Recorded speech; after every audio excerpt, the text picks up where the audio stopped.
Thanks for joining us on the Week in Review. I'm Paris Schutz. Ed Burke, the city's longest ever serving alderman, chairman of the Finance Committee, adds one more title to his legacy: convicted felon.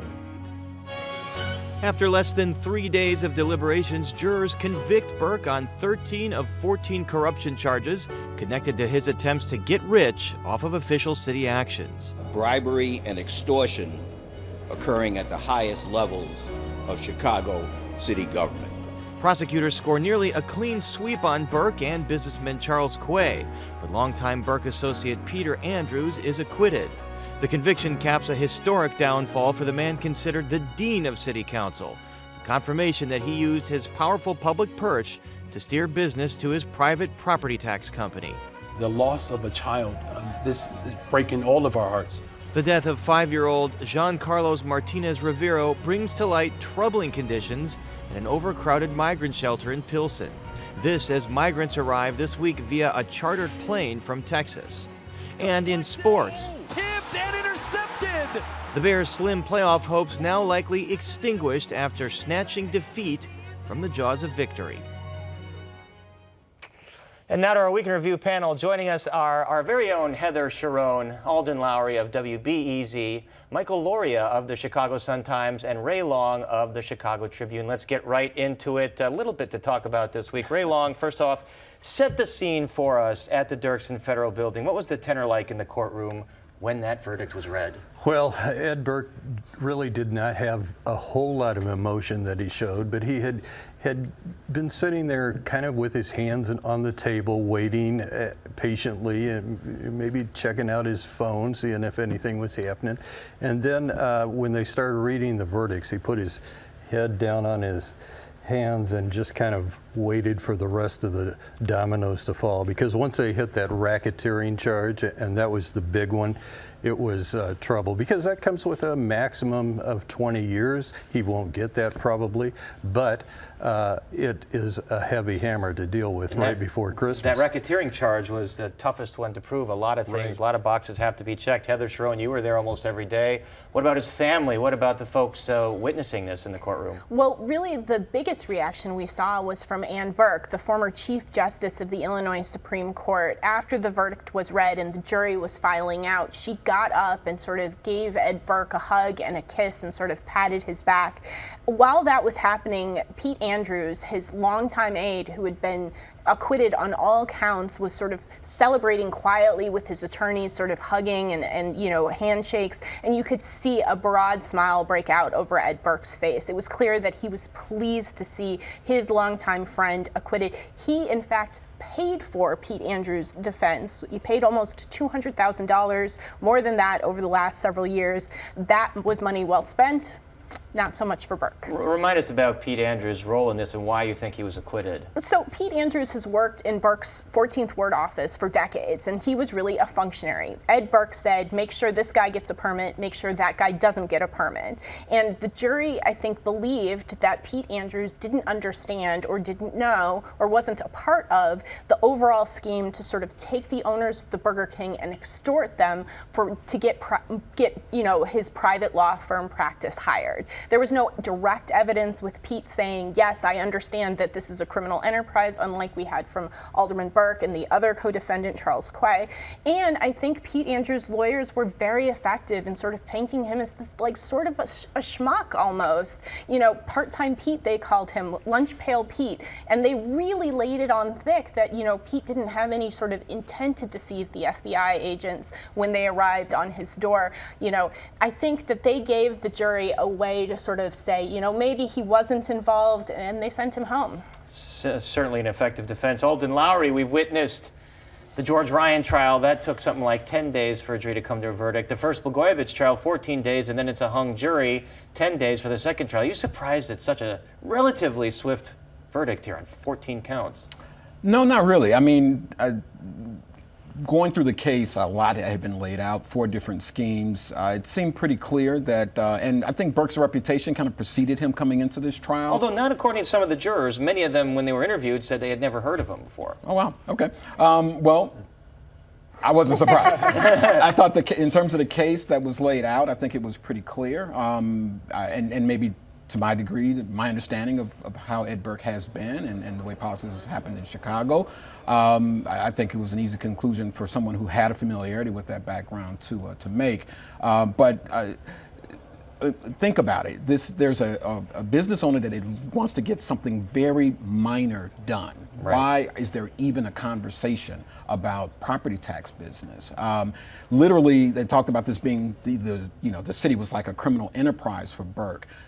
Aldermanic prerogative and the way we've done business in Chicago politically, the finance committee chairmanship, there is just too much power in the hands of one person, and we've allowed that setup in Chicago politics. And I'm hoping that, in addition to Burke falling, that this paradigm that we've used politically in Chicago also You're right. falls. You mentioned he was powerful chair of the finance committee. There was way too much power. He had power over the entire city workers' compensation system. That eventually was taken away from that committee. Just an enormous amount of power that he had, that he wielded, and that he used now, we know, to try and steer business to his own personal property tax firm, which would eventually make him money. Michael Loria, the question that's asked after all of these convictions is, have future public officials learned their lesson? Are they going to be a little more careful next time? Right. Is this the end of the Chicago way? Yeah.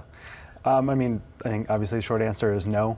But we'll see. I think Alden kind of hits on a good point, though, regarding aldermanic prerogative. This is something I've been thinking about, too. Obviously, this is a practice that goes back decades and decades, allows council members to veto developments in their ward. It's I've been thinking about it a lot because I cover immigration, and right now we're seeing migrants have a hard time finding housing in the city. This is because we have a shortage of affordable housing. This is, contributed to a lot of the ills in the city. And it's also why, there was this opportunity for corruption here with Ed Burke. And Ray Long, if you're the defense, really, when you have 14 charges you're going up against, you're not going to get some kind of full acquittal. So you're just aiming for at least one juror here. Like maybe that one's going to hang the whole thing, like they did in the first Blagojevich jury. They didn't even get that. No, and I think the speed of the verdict also helped. When they left early on Wednesday, they left at 4:30. They usually stay till at least 5 o'clock. I thought maybe they were getting close because they may have just decided, let's go home and sleep on it. And then they came back the next day, went through the final details. And we were told by one juror that they went through all the tapes, and the tapes were what did it. And even U.S. Attorney Morris Pasquale said, it was his words that did him in. And really, it was Danny Solis, Yes. his former friend and colleague, who right. recorded those words that did him in. Heather Sharon, if you look at the reaction from both of their current and former colleagues, they seem to be more upset at Solis for being the quote-unquote rat than Burke for doing the deed. Well, back in 2019 at City Hall, when the news broken by the Sun-Times that Danny Solis had served as a mole, it was an earthquake. People were sobbing. People were, we had one alderman say that, he grew up where you don't snitch on people. You had another alderperson say, but we're a family. How could you do this to a family? Just a complete, I think, misunderstanding of what an alderperson's role is in the city of Chicago. And I think Alden's point is well taken. This jury verdict should serve not only as sort of the final word on how Ed Burke conducted himself as a public official in Chicago, but it should serve as an indictment of how Chicago has run its government for decades. Ed Burke operated no better than a mob boss, because we did not hear him make explicit threats. We heard him say, oh, now you're going to ask something of me. I mean, that's straight out of It sounds like something Mario Puzo could have written in The Godfather. Heather had asked the acting U.S. Attorney Morris Pasquale yesterday, Ed Burke's been around 50 years. Why now? Why did it take this long? I think, again, it was an open secret. All of us that covered city council, all of us that were there day after day knew how Ed Burke operated. And then there was that great article in WBEZ showing the 400 sometimes he recused himself from votes because of conflict of interest. But we know, even though he recused himself, he had an influence on how those votes went. So what took the Feds so long?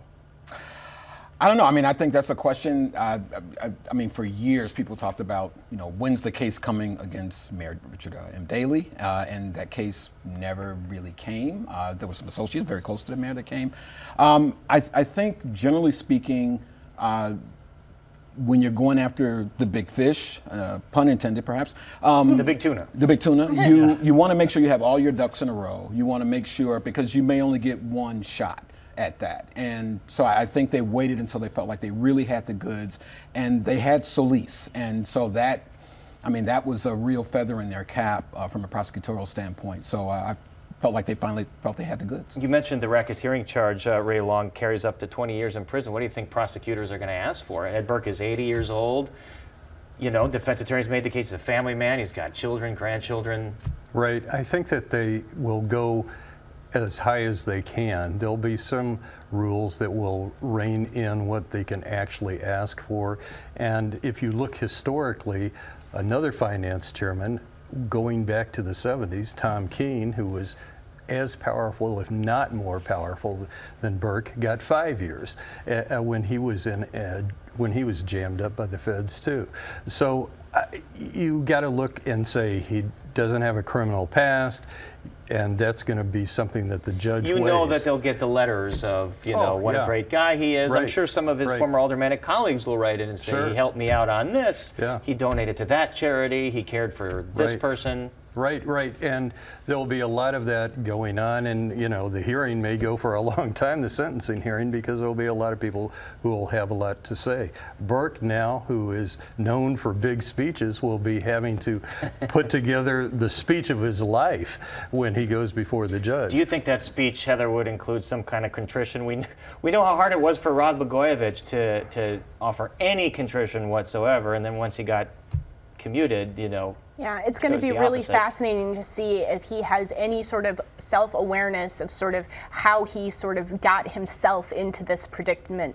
We did not really hear a robust defense of his character during the defense case or anything along those lines. The closest we got was when his attorney, Joe Duffy, said, you know, he loves his family, he loves his God, and he loves his city, and there's no law against being a self-promoter or trying to get business. And I think if that's his argument to Judge Virginia Kendall, I think that perhaps might not go well for him.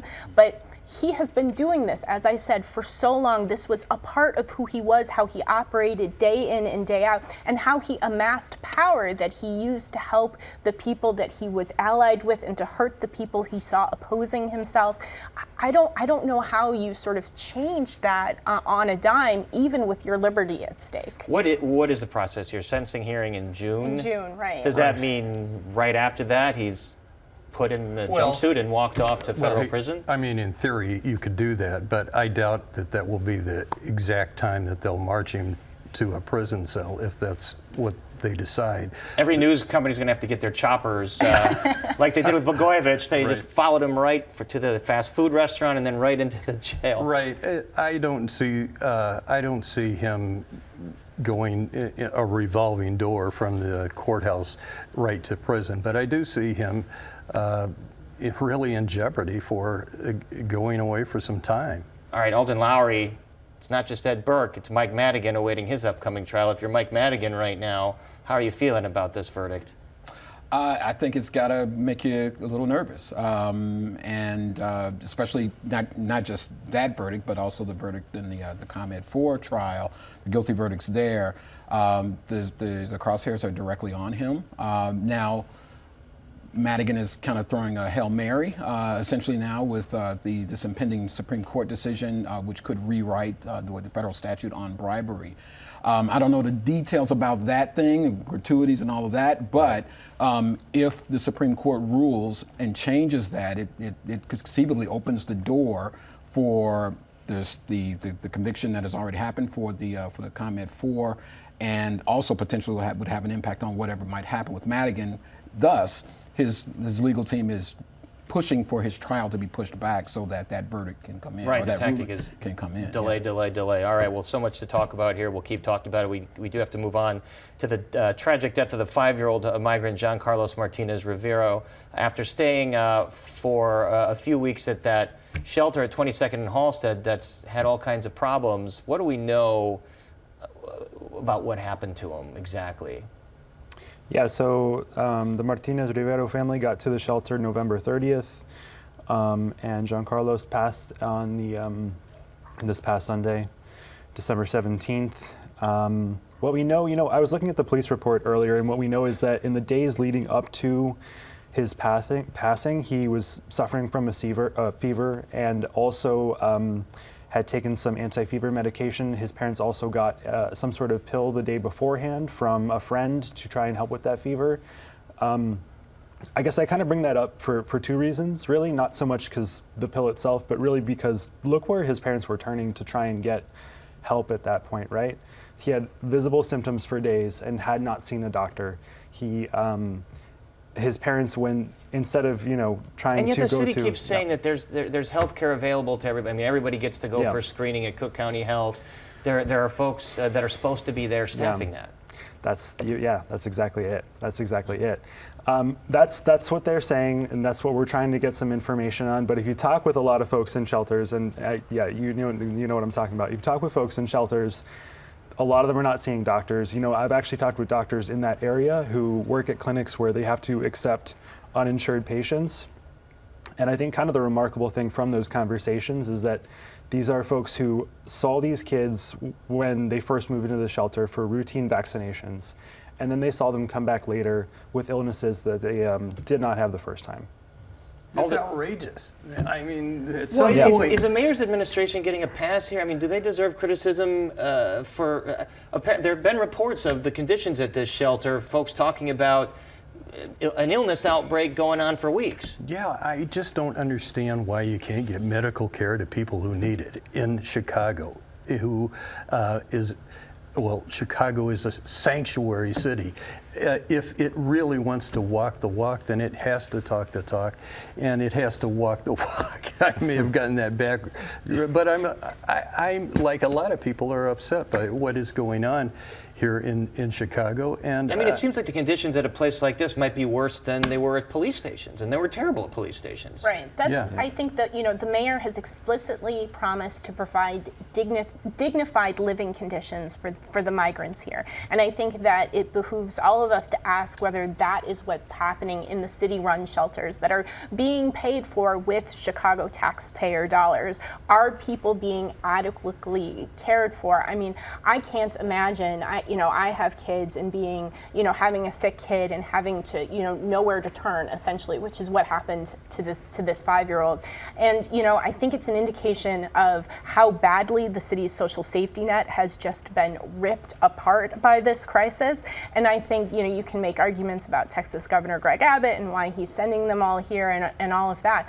But, we as a city have a dead 5-year-old, and it's not clear whose fault that was and what steps are being taken to prevent other people from dying. We had Mayor Johnson on the show a couple nights ago, and I kept asking him, is this place safe? Is this shelter safe for migrants? And he just kept reverting to Greg Abbott. Is the city answering to what's happening here and to how to more humanely address this situation? I think most of us appreciate where the mayor is going on that. But the bottom line is that when those migrants arrive here, they become our responsibility. And we have said as a city, we accept that responsibility. Just in a way that I think some of the problems with the shelters has been just not truly understanding the gravity, the threat in terms of a health perspective. Think back to COVID in those very initial months and what happened in nursing homes. There's a notion of this congregate settings, a very tough illness, and it just spreads like wildfire. And those are the kinds of conditions that this 5-year-old is in and that other migrants are in. And I think the city has to understand now, especially now that there's a life that's been taken, this is really serious business. Clearly there are buses coming, as Heather reported earlier, there's chartered planes coming. I mean, they can't keep up with the load of migrants that are coming here. But Michael Loria, what about this contractor called Favorite Staffing? They're contracted to manage this facility and a few other facilities, a $40 million contract. Are they accountable for the conditions here and for what's happening? It does kind of seem that way. I think it's important to bear in mind there's 27 shelters. Like, the level of care at each one varies. I'm told with healthcare workers that work in several shelters, some of them are actually, they seem all right, decently run, but this shelter, certainly that doesn't seem to be the case.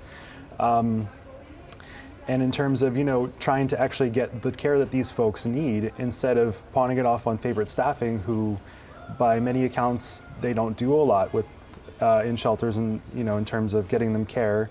Ray makes a great point in terms of the amount of medical care available in the city. When folks were in police stations, there were volunteer medical students and physicians who were going and taking care of them. There were just some as willing reports to that do they it were here. being, like some of these volunteer medical staff were being turned down at Exactly. this shelter. Right. And we don't know if that's favorite staffing or something saying, no, we have our own people. But it just seems like there's just so many more questions that are unanswered here. Yeah, just the idea, even going back to looking at the idea that they were in police stations on the floor when we have vacant buildings that should be available. There's no creative thinking like, hey, could we offer tax breaks to people who have abandoned buildings but want some break somewhere to help Well, this it particular out? building, if you look at the records, this was bought in August by a company called Farpoint Development, which is developing something near the Michael Reese site. I mean, I wonder if they anticipated that the city was going to use this. But again, don't you have to retrofit the building to make it like suitable for people to stay there? And apparently it's way overcrowded. Right. I mean, the reports are there's 2,300 people there. Yeah, and there should only be 1,000 people in that building. Right. And I think when you get that sort of overloaded, there's really no way to keep people safe and to, as I said before, allow them to live in a dignified manner. And I think that, there's been a lot of debate about whether the city should be paying for these things directly. Should it be the state? Should it be the federal government? The fact of the matter is that, as Alden said, they're here and we have an obligation as a community to care for them. And if people aren't being cared for and, nobody's isn't freezing outside, well, great, but do we have a greater obligation than that? Yeah, I think it's thank God that there's not snow coming down here and that there's been mild rain. so Yeah, far. if we had to load up sleighs of people like Jane Byrne going down the middle of the street, we would really be in a terrible. So speaking of they're here now, Heather, now a batch of around 100 migrants arrived via chartered plane that apparently Texas officials had chartered, and then the mayor's office said that the officials then jumped in an Uber and quickly got away. Why are they now sending folks via chartered plane? Well, the city has cracked down on the way that Texas is sending buses to Chicago. Now, the city has said we have a designated spot for everybody to come to so that people can get off the bus, can get medical care and be processed and sort of documented in some way. If they don't do that now, if the Texas buses don't do that, they risk thousands of dollars in fines and impoundment. And Greg Abbott essentially said, I'm not going to play that game. We're going to send buses whenever and wherever we want, and we're not going to abide by their rules. So the Johnson administration has fined 96 buses and has impounded one bus. And this was Greg Abbott's response to charter a flight from El Paso to Chicago, landed on the private airfield, and then these people apparently got off the plane, got an Uber, and then left these migrants sort of asking people for help. Where should we go? It's like a game of chess and one-upmanship when you're dealing with people's lives and livelihoods. It's amazing how poorly this has all been handled, and you can't put all the blame on Mayor Johnson, but you do want to see more leadership in, placing people. But he does have a point when the Texas governor, Sure. they're not communicating with the city, they're just sending buses, now they're sending planes, they're trying to get around the rules that the city is setting up. Yeah, I think at the outset of this last year, there was a communication which was essentially, and I think this started with Mayor Lightfoot. Can we have a conversation? Can we have some coordination? Regardless of what your motivations are for sending migrants here, for in interest of their care, can we talk about how best to make this transition happen? And those conversations really have never taken place. Michael Loria, how many more buses or charter planes do you think city officials are expecting? I'm not sure. But in terms of buses, a lot of this has been a factor of how many people are crossing the border. And right now we're seeing a lot more folks crossing the border than we were before, so I expect we'll see a lot more. Charter planes, I don't think we've received any more, but Abbott said he'll continue to do that. So yeah, I guess we'll have to expect more. And you know that it'll ramp up once the DNC comes around this summer. We are out of time. Great discussion, everybody. Our thanks to Ray Long, Heather Sharon, Michael Loria, and Alden Lowry. And we're back to wrap things up right after this. Chicago Tonight is made possible in part by Alexandra and John Nichols, the Polk Brothers Foundation, and the support of these donors. That's our show for this Friday night. Don't forget you can get Chicago Tonight and the Week in Review streamed on Facebook, YouTube, and our website, WTTW.com/news. And on a programming note, we are off Monday for the holiday, but back on Tuesday. And be sure to join us next Friday at this time for a special Year in Review. And now for the Week in Review, I'm Paris Schutz. Thank you for watching. I hope you all have a wonderful and safe holiday weekend. Enjoy celebrating wherever you may do, and be safe. Have a wonderful night. Alden Lowry, Darnell Mooney, the ball landed right in his hand on that Hail Mary, and he just basically gave it away. I think he was stunned. Like, what is this doing here? Like hot potato. Like, what in the world? Just a real tough break, and a microcosm of what the season has been. Yeah. But I still think the Bears are in a great position. They're going to have 2 high first-round picks. Are they going to draft a quarterback? They should not. I think they've got their quarterback. I really do. I mean, it's his 3rd year. The guy has had some electric moments. I think he's starting to kind of figure it out. Your quarterback is the hardest position in sports. It's a roll of the dice. No matter where you draft. You draft a number 1, there's no guarantee. Yeah. And they'd be starting over. We'd have to wait another 3-4 years to figure out if he's got how many, yes, three years in a row. Closed captioning is made possible by Robert A. Clifford and Clifford Law Offices, a Chicago personal injury and wrongful death firm that is proud to recognize its 20 attorneys who have been named in the 2024 edition of the Best Lawyers in America.